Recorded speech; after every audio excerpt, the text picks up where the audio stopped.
final webinar of 2025, Finding Peace in Polarized Times. And this is really going to be about navigating family and holiday gatherings, since we are just coming upon the Thanksgiving holiday and then everything else that happens in the month of December. I'm excited to have with us Jason Hagland to facilitate this topic. Jason is one of our trainers at EFR, and he does our mental health first aid trainings as well as other mental health related topical training. So I'm going to let him introduce himself a little bit more fully, and he will take it away. Well, thank you so much. It's so great to be here today and to have this conversation. And, you know, I'm really just going to kind of say that this is kind of just our, how should I say it? Maybe we should have labeled it more of a pep talk. Kind of the pep talk we all need to get through the holidays. And so we're going to think about this as, you know, what are we doing to take care of ourselves and get ready? I get to travel all around and talk about how can we better take care of ourselves? What do we need to do? And I have a lot of personal experience, you know, when I talk about that, but that's really the conversation we're going to have here today. So when you think about it, take a minute and reflect to yourself. Are any of you anxious about the holidays? As we kind of get through and look ahead, as we pass by Halloween, we look toward Thanksgiving and Christmas, how many people's anxiety starts to rise a little bit? And we know statistically, most of us, in this one study, 89% of US adults say they get a little more stressed out during the holiday season. And whether it's we're thinking about how much we're going to spend, finding the right gifts for people, not having the time we want to go spend with people, thinking about that conflict that may happen over the holidays, worry about feeling left out, the stress of traveling, if heaven forbid you have to fly right now, that's been stressful recently. All of the things kind of start to build up. And what we know is when we start to get stressed out, especially in the Midwest, sometimes we turn to things that, well, they might not be so healthy when we think about coping. And so I always like to remind people that, you know, in the upper Midwest, we really like to turn to alcohol or other substances sometimes when we get stressed, because we think that might be a way to help to manage and cope. And it's really not. It generally contributes a little bit more, not only to a decreased emotional well-being, but it's really bad for us physically. And our physical health really starts to deteriorate as we use more substances. And that seems like common sense, but we see a lot of drinking over the holidays. And we see a lot of that in the marketing and everything around us. The other thing I think a lot about during the holidays is connections and isolation, right? And so when I think about social isolation, it has a lot to do with us just not being connected. And we're just less connected these days than we ever used to have been. And I don't know if everyone knows this, but this report came out a few years ago. Vivek Murthy, who's our former US Surgeon General, just put out an updated report with the World Health Organization just this past summer. And really, it talks about how we're just more disconnected than we've ever been, both with our communities and also with our families. And that's having a really negative impact on our physical health. And I take a look and think about, are we as connected as we used to be? And we're just not. And that includes family gatherings and getting together, because sometimes we try to avoid those things more and more, because it becomes challenging, more challenging and more challenging. Sometimes it feels like every year to get out and about. And we start to see that with younger generations as well. We start to see younger folks who just don't get together with each other anymore. I think about my own kids who are both under the age of 22, that kind of 18 to 22-year-old range, and they're just not as social. Gaming, being isolated is just more of the norm for that age group. And so sometimes it's harder and harder to go to social gatherings. And that's just been a shift we've seen in society over time. And I think it makes us take pause as we think about connections and going to holiday festivities and all of the things that are coming up, as to how much more difficult and challenging that can be across the different generations. We also see older folks being much more isolated, especially in rural communities, than we've ever seen in the past. And all of that is having a lot of impacts on how we communicate and how we interact. And sometimes it just feels so overwhelming that we just want to kind of dig ourselves in that snowbank and just not come out. And I don't know if everyone has ever experienced this, but there's sometimes that I just don't want to be around people. And so I literally just go dig a snowbank, make a little hole, go in there. I can go in there, I can search on my phone, nobody bothers me, and I can just hide from everybody. But as we've seen in the data, that's probably not healthy. It's probably not good for me emotionally. It's not good for me physically. And I really need to think about, well, if I'm going to go out and I'm going to be social, I'm going to do things, what do I need to do to prepare myself for that? How can I best set myself up for success so that I can be ready for all of the things that I'm going to encounter when I'm out and about, meeting with family and making all those connections, right? And so let's just kind of go through the top 4 pep talk things that we all need to be thinking about over the next couple of months so we can set ourselves up to be successful this holiday season. And the number one thing that Americans worry about all the time is money. And it doesn't seem like our dollar is going as far as it used to. And so it's really important that we have some open and honest conversations, whether it's with our family, our loved ones, our spouse, about what are realistic expectations for the holidays and what's our budget for the holidays. Because sometimes, I know for me, it's really hard to stick with a budget. But it's something that you can probably control. And so thinking about budgets, thinking about what's realistic, I don't know if you've ever been driving to a holiday party and you're like second guessing yourself. Boy, maybe I should just get one more thing. And then you end up in a gas station and you walk out with one of those 3-foot-long candy bars. And no one ever eats those, do they? I don't know anyone who's ever actually eaten one of those. But you'll pay 20 or 30 bucks in a gas station for something that probably no one really needs. Nobody needs the chocolate. Nobody needs the calories. And so, let's set a budget and let's stick with it. Let's not second guess ourselves. Let's plan out ahead of time and then execute on that plan. The second thing is think about your own self-care and how are you going to take care of yourself? And the number one thing we can do, half of all of us in this country don't get enough sleep. I learned late in life how important sleep is to my own self-care and my own energy level. I travel a lot. I'm lucky I get to travel all over for the work that I do, consulting and speaking. And one of the rules I have when I travel, because I set the boundary now, is I have to be I just stop. I'm like, I'm not going to drive all night to get somewhere. I'm not going to take late flights. I need to be somewhere where I can sleep, where I can stay on routine, because it does so much more for my emotional well-being. I can't just go through life being sleep deprived. And sometimes we go through periods of our life where that has to be the case. If you have young children, I see lots of parents with young children and they go through life like a zombie, right? That's part of parenting.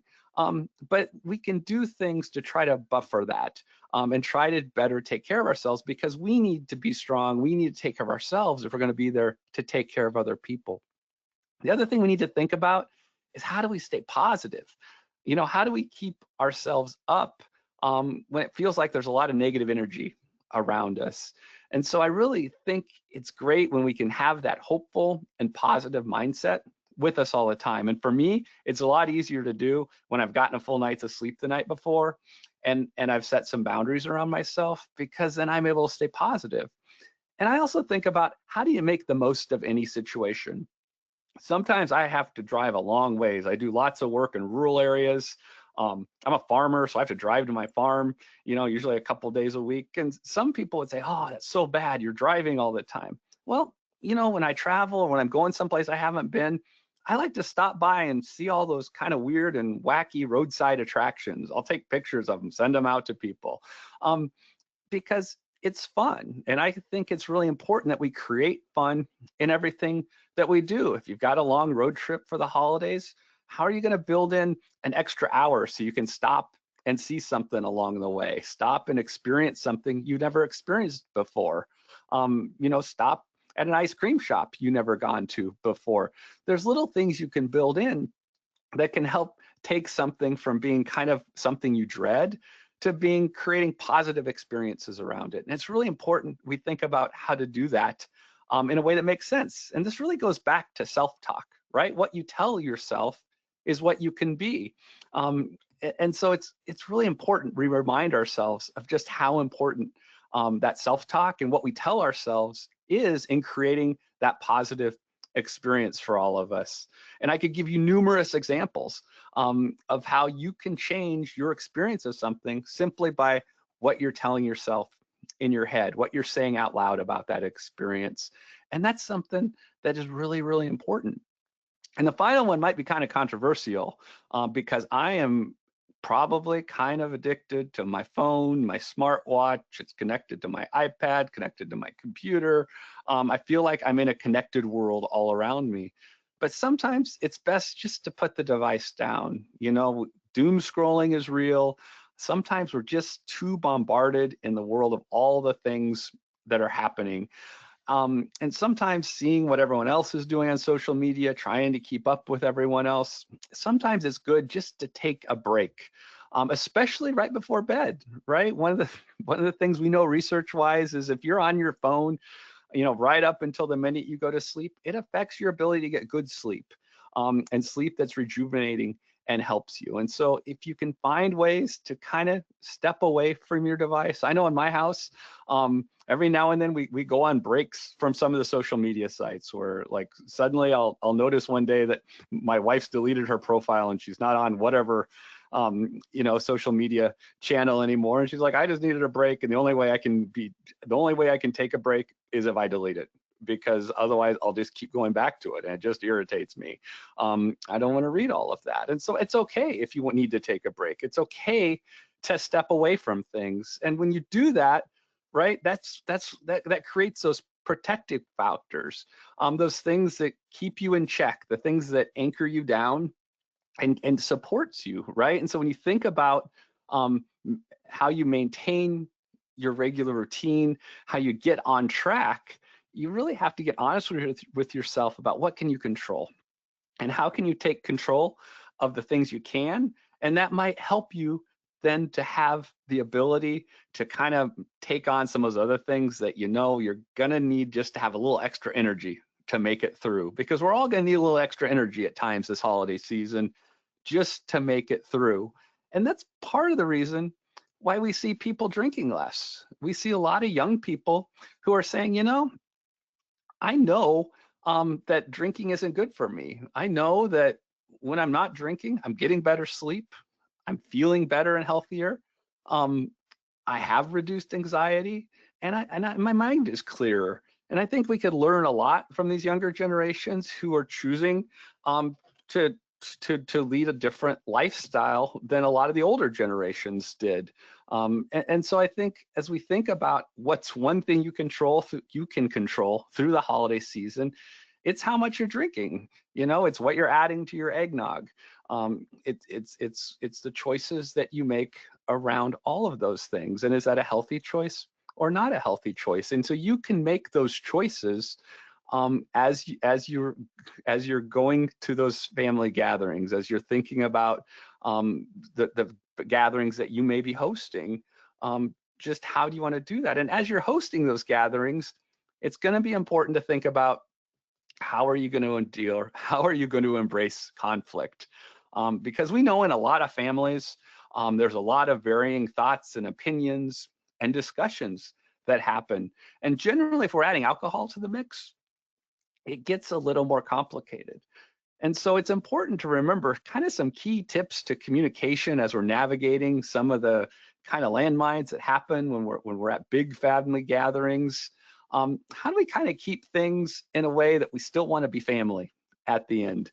Because that can be challenging. I know that there's been some family gatherings of extended family that in the past that there's actually been discussions ahead of time with our immediate family of, okay, who in the family's talking to each other, who isn't. I think it was almost a spreadsheet one year, and diagrams of which family member can we talk to, which one can't we talk to, because there was all this, there was all kinds of things and turmoil happening, across the larger extended family with cousins and extended cousins, and that's just exhausting. Right? And so we don't want a family to get to the place where they're not talking to each other, or they're avoiding each other at family reunions, or they're not even coming together for the holidays. And so one way to do that is to think about, how can we do this in moderation?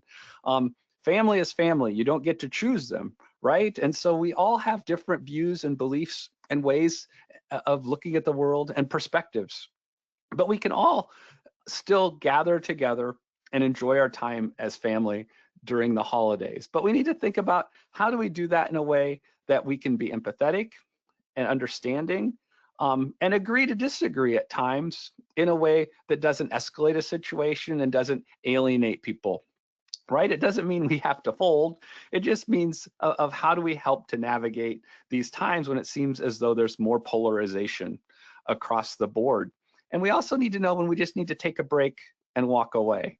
And sometimes that's okay. Sometimes, there's only a certain, amount of time that you can kind of withstand it. It's like, you know what, we need to go take a break. Maybe we need to go down to the gas station and pick something up. Hey, I'll go grab ice. That was always a joke. Some of our holiday gatherings is midway through, someone would always be like, hey, I'll go get more ice for the cooler.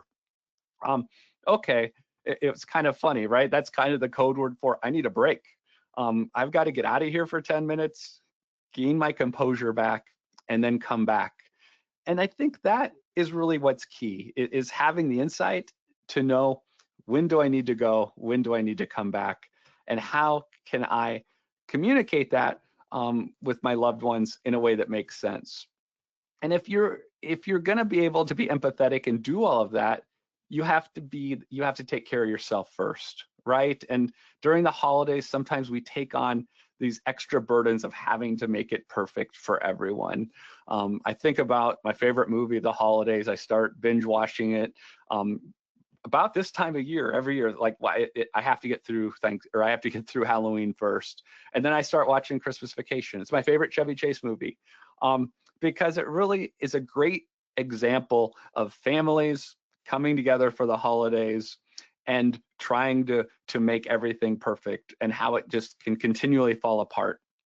But at the end, right, it's about a family who really cares about each other. And so as I think about that, I think about how can you be there for your family if you're exhausted and you're running on fumes, and you're worried about everything that's going on. It's really more about your presence and how do you connect over the holidays. And so as you think about what you can do for your family over the holidays, is think about, how can you care for yourself, and how do you make yourself the best so you're ready to be there for all of them. And so keeping that routine, thinking about, I love on the holidays going out. Oftentimes I'll find our family will head out on a hike somewhere, or we'll travel somewhere, go on a hike and just spend some time being active. I also think about our diets. I think a lot about, what foods do we have on the holidays, and we try to keep it a little healthier these days. More veggies. There's plenty of unhealthy stuff, don't worry. But we do spend a little more time and energy thinking about, what is it that we're going to be eating, and what are we snacking on, and can those snacks be healthier, and can they be in moderation?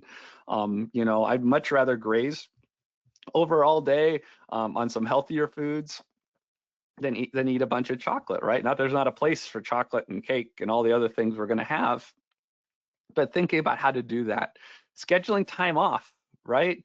Hopefully you've really thought about your schedule already, and predicted ahead that that day after a family event, maybe I should take a day off then, if you're able to take time off. So you have that time to recuperate and rejuvenate, so you can switch gears between all the home stuff you have to do and getting back to work, because that's important, right? It's also important to keep that routine. Don't think you're going to drive back and get home at 2 a.m. in the morning and then be to work and be your best self at 7:30 a.m. because that's really tough to do. Another thing that I love to do on the holidays is laugh, right? Enjoy the time as much as you can. Create opportunities to laugh and have fun. Practice mindfulness and talk with your friends, right? This is a great time to connect, not just with family members, but with friends, with neighbors. Get back out and connect. We talked about how isolation is so challenging to our health. This is a good time to go back out and introduce yourself to your neighbors. I know in my community right now, I have new neighbors on both sides of my house, and I've only had small 3-minute conversations with them. And so this would be a good time maybe to take that risk and go get to know people a little better. So with that, are you ready for your upcoming holiday gathering? Are you ready emotionally? Are you ready physically? Have you thought about those protective factors and what you're doing to prepare yourself starting today for those holiday gatherings, and what you can do and what you have control over to really create the best possible experience you can, not just for yourself, but your family members as well. And so as you think about how you can set the holidays up for success, think about all of the things that you can do to challenge the status quo and get out there and be the very best you can be, right? So let's recap. We all know the holidays can be extremely stressful. And if we're not putting ourselves first, we're never going to be able to be there to support other folks, because we know that when we go to holiday events, at work, at home, wherever in our community, that there's going to be other people who are stressed out there too. And so we may need to be that support person for them. And for us to be there for other people, we need to take care of ourselves first. And that's okay. That's something we should do because that's going to help us to support other people. Let's keep in mind moderation's probably best.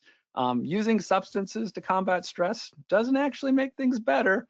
It might make it a little worse, and you may say something you're gonna regret. And so let's think about how can we find some moderation as we do that. And I think most importantly is what resources are there available. And so let's talk for a minute about what resources you have available, because if you need help, it's absolutely okay for you to ask for help. And there's lots of places you can go to for help if you need help. And I know there's tons of them, right?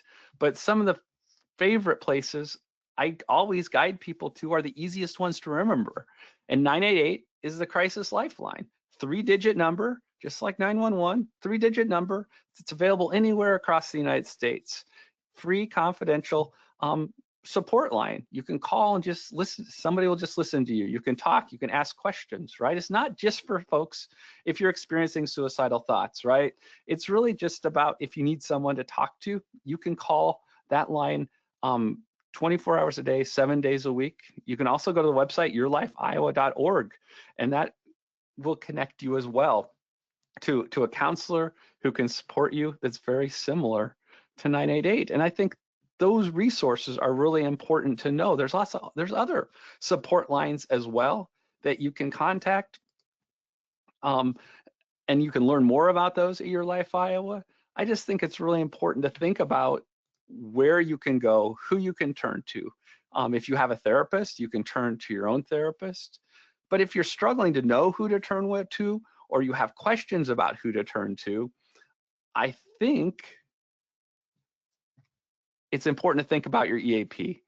And EAP benefits are something that most people underutilize and don't recognize how important of a role they can play in helping to support you. And so when you think about your EAP, I think about Employee and Family Resources, and I think about all that they can do to support you during difficult times, and especially just those short-term supports and challenges that you may have, that you have resources at your fingertips if your employer has an EAP.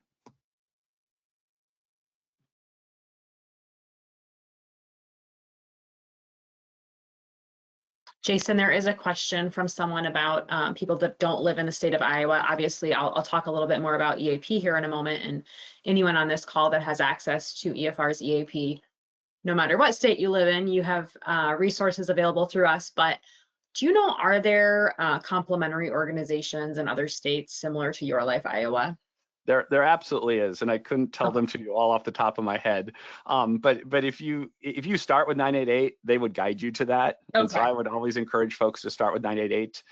But generally within the Health and Human Services of every state, they have kind of a mirror support line and guidance to local resources. Or again, to go through their employer's EAP. Yes. They would help to guide as well. And so absolutely. And sometimes it's simple as kind of, and I don't usually tell people to Google something, but if you do Google something, then vet it or ask ChatGPT, who are my best resources if I need to talk to someone. And so, but starting with 988, we know is a reputable source, and that is universal across the country. Great, thank you. So this is where I'm gonna, I didn't mean to overtake. No, I was just gonna hand it off to you. Tell us about. Yes. Yeah, I'm excited to just remind people of the great benefits they have through employee and family resources. So most of the people on this webinar today, I suspect, have our benefits, though this is a public webinar, meaning anyone can join it, because the information you shared certainly is not limited to, people in the workforce or people with our benefits. Everyone experiences the holiday highs and lows, and this isn't the happiest time of the year for a lot of people. And I think that can kind of get lost in all the messaging. But you, as someone with EFR's benefits, have access to so many great resources. Number one, the phone support. It's 24/7. You will always speak with a counselor. And then they can kind of help navigate, like, what's going on in your life, and is this something that maybe a counselor could help you with, or maybe it's a legal concern and you need to be connected with an attorney in your area, or maybe it's caregiver fatigue and you're struggling as a sandwich generation, caretaker to, manage what's going on over the holiday breaks with your kids and moving mom or dad into some kind of assisted living. So we have so many services available. You can learn more about them on our website, which is efr.org. You can always call our 800 number, which I think was on the slide just previous to this, 800-327-4692. I always encourage people, program our number into your device so that when you are in a moment, whether it's a crisis or whether it's a moment of curiosity, you can call us and we can help you. So we say life happens, we're here to help. And we know that especially during the holiday season, things just kind of compile and become magnified, especially with those family dynamic issues. And so we're available to you. If you have our EAP benefit, please remember that you and your household family members have access to it. So that's your partner, your spouse, your kids under the age of 18, you can call in for them to set up services. If they're over 18 but still part of your household, because they're a legal adult, they would need to initiate those services on their own. But just know that we're here for you and your loved ones during this holiday season. Jason, I think you brought up a lot of good points, and if anyone has any other questions, please enter them into the chat and we can get to those. But I also love National Lampoon's Christmas Vacation, just a side note. But I think that, there's the loneliness epidemic, especially with young men. And I know that's a whole other topic, but there's loneliness. The holidays often bring upon feelings of grief and sadness, and it could be because of lost relationships, maybe lost employment making the holidays more challenging, lost loved ones because they've passed away. Maybe this is your first year, or maybe it's your 10th year without them. It never really gets easier. So we just want everyone who's with us today to know that they're supported by EFR first and foremost. And then I'm also a big advocate of the 988 hotline, because sometimes, that is what you need in the moment. So whether it's EFR, 988, Your Life Iowa, lots of resources for you. But if you haven't, please put our number in your device so you can call us at any time. I'm not seeing any questions in the chat. So I think this was a great webinar today, Jason. I thank you for your time and your expertise. Jason is one of our mental health first aid trainers. So if your organization wants to bring that into the 2026 training offerings, please reach out to EFR and we can get you more information about that. And Jason is one of our mental health first aid trainers, so maybe he'd be the person we would assign to your organization. But Jason, do you want to just give a quick, very brief overview of what mental health first aid training is in case people are wondering? Yeah, absolutely. Mental health first aid is pretty much a day-long training where it really helps you to walk through how to identify and talk to someone who may be experiencing a mental health crisis. So you feel like you have the skills and kind of the knowledge so that you know what to say. So oftentimes people, come to me and say, I just don't know what to say. I'd like to be more supportive, but I'm just unsure. I'm tentative, or that stigma that still surrounds mental health conditions and substance use disorders is really hard to break. And I'm scared I might say the wrong thing. And what we do is kind of go through some research, some data, and then have some conversations with each other where we practice how to ask the really difficult questions. Like, are you thinking about suicide? And that's a hard question to ask. And so it's helpful when you can practice that because we know mental health conditions impact all of us in our community, in our families, and in our workplaces. And so it's a great opportunity to bring everyone together, get everyone on the same page, and really feel like it's okay to talk about a subject that can be really hard to talk about sometimes. Thank you. All right, well, that concludes our webinar for today. And like I said, call us if you need any kind of support in the moment.